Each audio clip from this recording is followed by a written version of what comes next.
throughout this NFL offseason, the Giants have been very, very under the radar.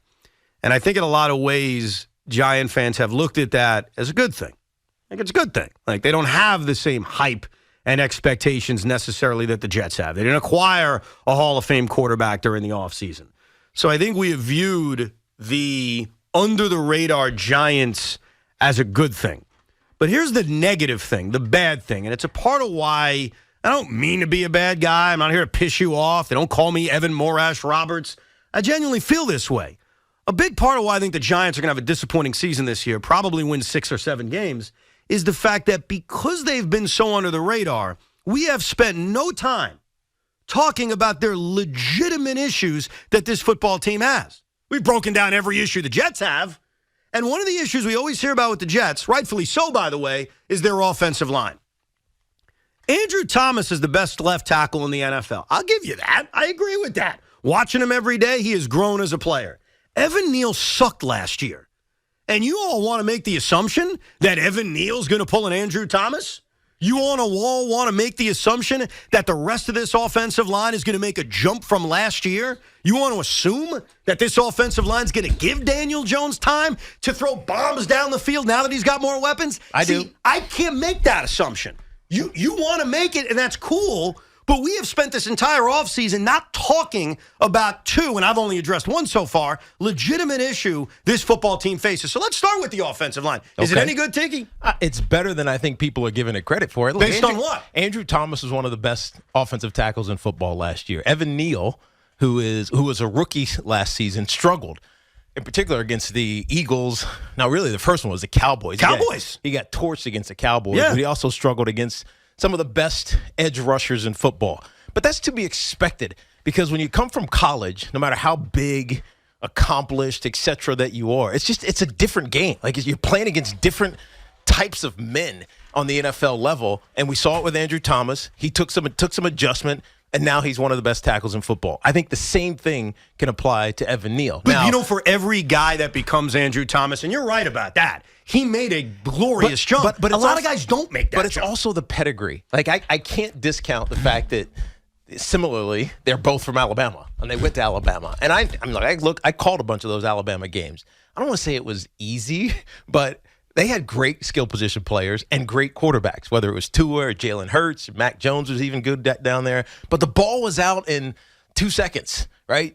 Somebody's running wide open. You find a guy, you get the ball out. And so as a tackle, you look good, even if you're not really doing anything. Right. You get to the NFL, and all of a sudden you have 5 and 7-step drops, and you got to sit there and hold edge rushers for more than 2 or 3 seconds. It's a different animal, right? And so I think that adjustment is real. Some guys get it immediately. A lot of guys don't, especially because none of them play in the preseason. But also some guys never get it. So you may be right that Evan Neal turns into a bookend right tackle for the next 10 years, but there was nothing from last year that makes me think that's going to happen. And that's going to be one of the key things if the Giants are going to – forget about take a step. Yeah. I would even say repeat what they did last year. Well, and that's win 9 games, which I think would be enough to make the postseason. Like, you need Evan Neal to make a jump. No, you definitely do. You need the rest of the offensive line to make a jump. Like, outside of Andrew Thomas, which, look, I'd be an idiot to argue about him. He's the best left tackle in the NFL. If I could take one guy away from the Giants and put him on my team, it ain't even a question.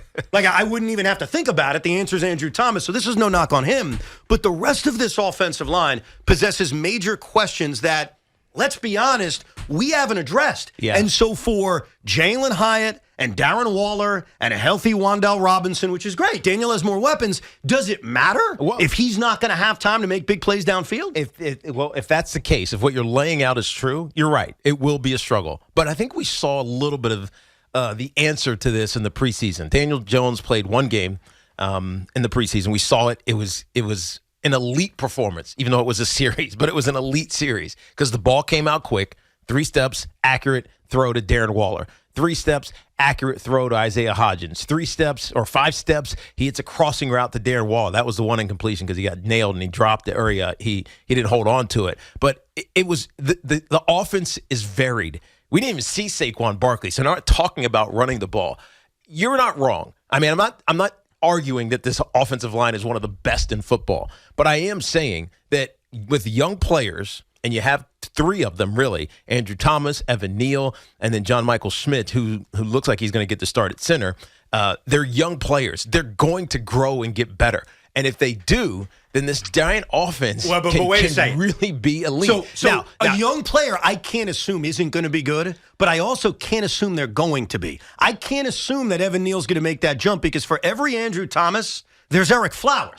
I can't just say it's year 2, he's going to make a jump. Now, where I'd agree with everybody. I got to push back on Eric Flowers for a second, though, because Eric Flowers had questions coming out of college. We kind of knew he had short arms. He wasn't great, with his kick steps. He was more suited to be a guard. Which actually turned out to be a decent one. Exactly. He went to Miami, right, I think he went to. Wherever he went to. He ended up just going and playing guard. It is actually pretty good. So he's kind of miscast. I think the Giants, they're not necessarily in that situation. They have a true tackle at left tackle. They have a true tackle at right tackle. They have a really good, maybe one of the best rated centers in the last 3 or 4 years in John Michael Schmidt at center. And granted, they're all young. I give you this, that they're young and there's uncertain, but I think they're protected in how they call plays. Well, there's uncertainty behind a young offensive line that has a lot to prove. And one thing we've said about the Jets, and it rings true with the Giants, because I've admitted this, a bad offensive line can wreck a football season. It can. We've seen it happen to the Giants years ago. No doubt. So that's one concern I have. Doesn't mean they're going to definitely suck. It just means we can't assume that Evan Neal, because he's playing his second year of NFL football, is going to make that jump. The other thing that would concern me is how many times are rookie cornerbacks really good? Like, how many times do rookie cornerbacks come out and play at an elite level? The answer is rarely. Sauce did. Sauce did. He's the exception. Sauce Gardner Charles Watson is an exception. You finding the elite. Darrell did. So you're just going to name me the exceptions? Yeah, well, you want me to tell you about all the first-round pick cornerbacks that have sucked? Because we could do that too. True. The Giants are going to start 2 rookie cornerbacks when this season starts. Yeah, Deontay Banks and Trey Hawkins. Now, Deontay Banks what did he tell us to call him? Lockdown. I forgot. Lockdown Larry. Lockdown Larry. Lockdown Larry. And it's going to be very quickly on T-shirts. Tay and Trey. Xavier McKinney, when we had him on over at Giants camp. And that's great. Lockdown Larry. That's great. He has confidence in him. He's going to be tested on Sunday night. Of course. Right out the gate. And so. Yeah, but Adoree's carrying CeeDee Lamb the whole night one-on-one. That's why he's in the slot for this game. I understand how good Adoree Jackson is. But you just painted the picture. You're putting 2 cornerbacks on the football field, one who is like a 6th-round pick, one is a late first-round pick, and you're expecting them to play well this season. Yeah, but I have no idea what to expect But he's also a 6th-round pick who won the job.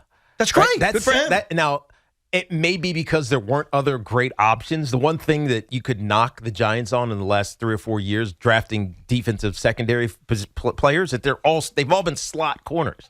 Right? They've all been the guys who play inside, not the guys who you can stick out on an island. And when you get a trip set, you can just leave him over there by himself and not necessarily have an island like Darrelle Revis did, but handle himself a little bit better than getting burned every time.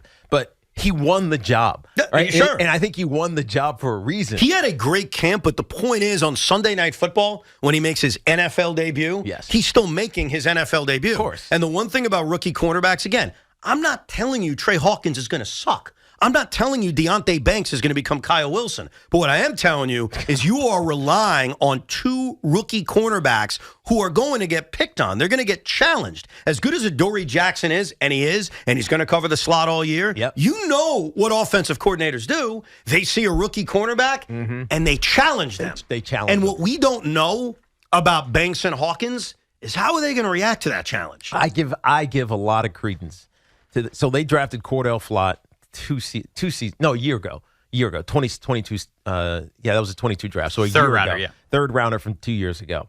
Everybody thought that he was going to step into one of these roles. He got beat out by a rookie. That tells you something. And again, a lot of this is speculation because we don't know. Cordell Flott played at LSU, right? He was a national champion. He was a guy in college, but sometimes it doesn't translate. But he still went to LSU, right? Just like Evan Neal still went to Alabama, right? And played high-level football. But there are so many guys who went to Alabama and LSU that did not take that next step at the NFL. But Evan, the miss rate it's small. It's smaller than Trey Hawkins. You give me played at ODU. It's down in Virginia. Is he going to really? I don't know. Look, that's the thing. We don't know. I'm not saying these guys are going to be busts. I'm saying you are relying, and this is why I have questions about this team that have not been asked basically for 3 months. Because, again, the Giants are so under the radar. Every conversation is about Daniel Jones and his contract and Saquon Barkley. Again, the Giants are trying to do something that is rarely done. They're going to try to make the postseason starting 2 rookie cornerbacks. Yeah. You know the last time that's happened? No. I looked it up. When? I'm gonna make up an answer. 1957. No, I'm just kidding. It doesn't happen often. Is my point. I mean, I can't. Seahawks last year, and that's a challenge. Is that right? Yeah, Tariq Woolen and I think it was Trey Brown. 2 of their because we're talking about 3 starters because you're counting the nickel. No, and Adoree is playing. I don't want to act like he doesn't exist. Let's not just assume that Adoree's starting in the slot all year. They made sure to restructure Darnay Holmes' contract for a reason. He's starting in the slot, and they made sure because the Cowboys' #1 receiver plays the majority. CeeDee Lamb, who's going to have to try to slow down. I am convinced that all year Adoree Jackson is taking the team's #1, and they're going to play this week by week. And Trey Hawkins may not start if whoever the top receiver is the Cardinals. Let's not get complicated because it is very especially Wink's system. It is very complicated, and guys they're going to move all over the place. Some guys are going to be dummying in the middle of the field like they're playing the slot, but they're actually running back to play cover 2. There's so many things that are going to happen. So let's not get into the X's and O's of what their defense is doing. The reality, though, is that that's a big part of why Trey Hawkins, who's a really good athlete, why Deonte Banks, who's a really good athlete. It's why these guys, Jason Pinnock, who we saw in preseason, is a really good athlete and a ball hawk. That's why these guys are starting. Is because they fit what Wink is trying to do. But there are also 3 guys who are unproven. And they've got a chance to obviously prove themselves and become Pro Bowl players and prove me wrong and go win 12 games and exceed all expectations. Yeah. But the reality is the Giants are relying on unproven players at key positions. But I don't mind that. That's a reality. But I don't mind that. I don't mind that the Giants are doing that. Because, look, I haven't said once that the Giants are going to win the NFC. Well, what are they going to do? They're going to. I'd be surprised if they win more games than they did a year ago. I honestly think they're a 9-8 or 8-9 team. And by the way, I think that's not knocking them. That's just the reality of the NFC, the NFC East, which we don't know where they compare. If they catch up to the Eagles all of a sudden, then all of a sudden we can start saying, man, the Giants.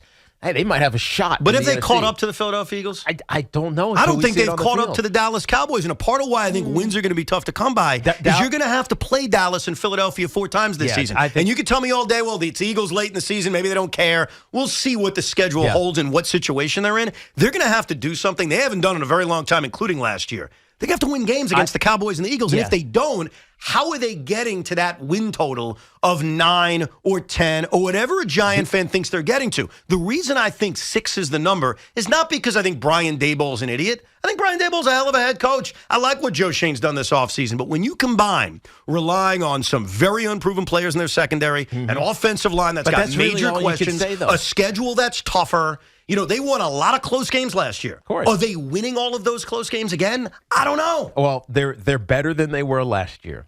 They're not one of the best teams in football roster-wise, but they are a very well-coached team, and that matters. And if you're going to start looking and comparing, I'll take Daniel Jones over Dak Prescott 100 out of 100 times. And I think most people would agree with you. You think most people would agree with you? Most people would agree based with on last year, I'd agree with you, but over their careers, no, I wouldn't. Based on the projection of where both of these players are going. I have and a lot of it is the system. Like what I said down at the, in this summer when we were down at the Shore, and I said Daniel Jones will have a better season than Aaron Rodgers. A lot of that was because of his youth, his athleticism, and the system that he's in. I have serious questions about what the Dallas Cowboys are going to do system-wise. I don't know. I don't.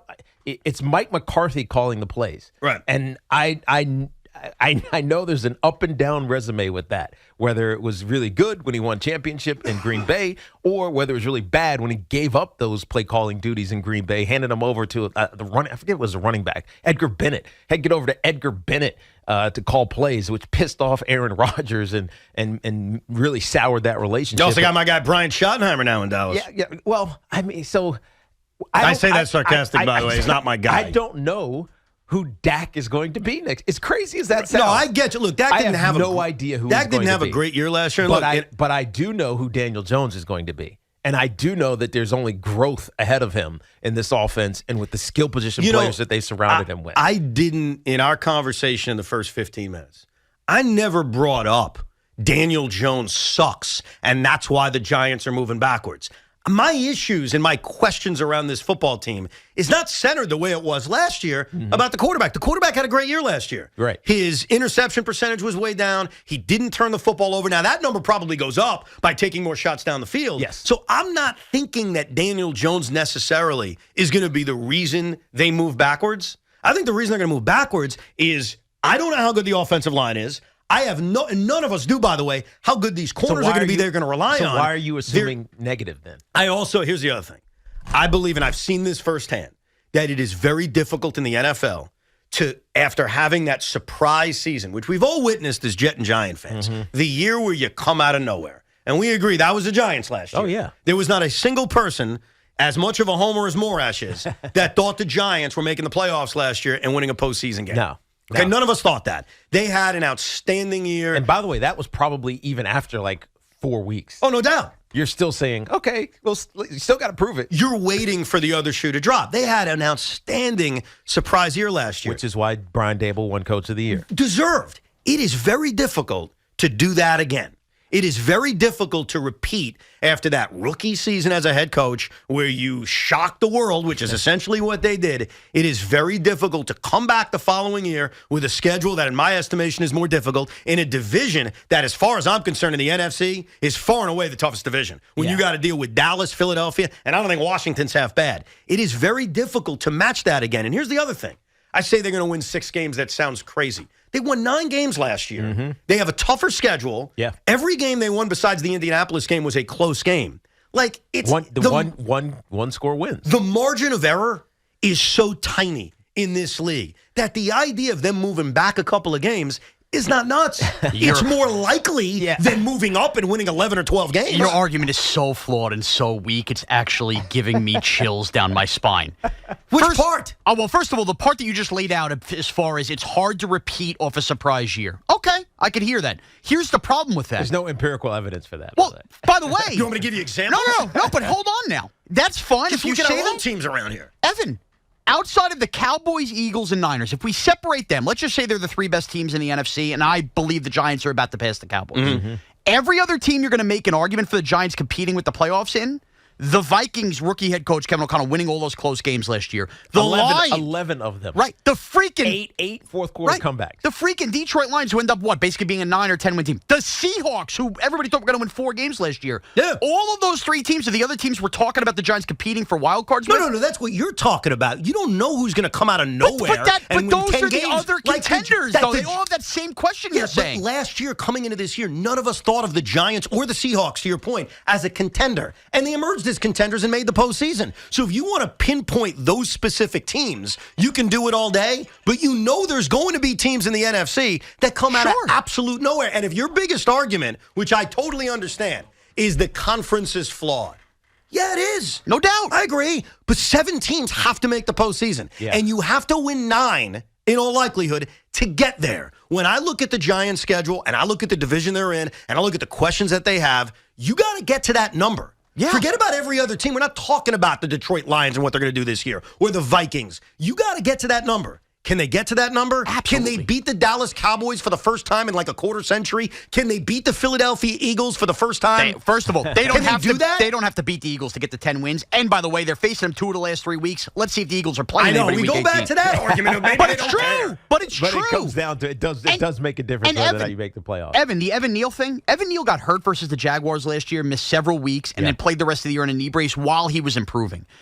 The difference in Evan Neal and the Giant offense is whether they could become a top 10 offense, not whether they're going to regress and be a bad offense. Because as Tiki pointed out, and it kind of just went quickly, they're so well. It's scheme. This team is so well coached offensively, they can scheme their way out of a couple bad offensive line players where they did not have that ability for the bad part, and Daniel Jones' mobility makes up for it. Yeah, So he's an X factor. Yeah. and we don't even know what the evolution of Saquon Barkley in this offense is going to be. I mean, he talked this whole offseason, at least when I chatted with him briefly when I saw him at Liberty National, that he wants to be used more as a receiver, more as a not a gimmick player, because he's still going to get 280 touches or so this season, but more as a threat, right? More as an X factor, not just a line up behind the quarterback, take the ball 15 times, between the tackles. That's not how you best utilize someone with that skill set. We don't even know what that looks like yet in the second iteration of Mike Kafka and Brian Daboll's offensive system. So I think there's so much more excitement for this Giants team than there is questions. Last year, there were a ton of questions. Yes, no doubt. To the point where even when they would win, I would say, God, man, they could have lost that game. Of course. I don't think I'll be saying – I think it feels more intentional this season, and I think the talent growth that Joe Shane has been able to piece together it's been a marvel. And we're excited for it as Giants fans. We will get your calls coming up, 877-337-6666. And look, I put myself out there. I think the number is 6. Tiki and Sean, the big Giant homers that they are, will come back and put themselves out there. Mm-hmm. What's that win total going to look like? We'll get to that coming up, plus your calls.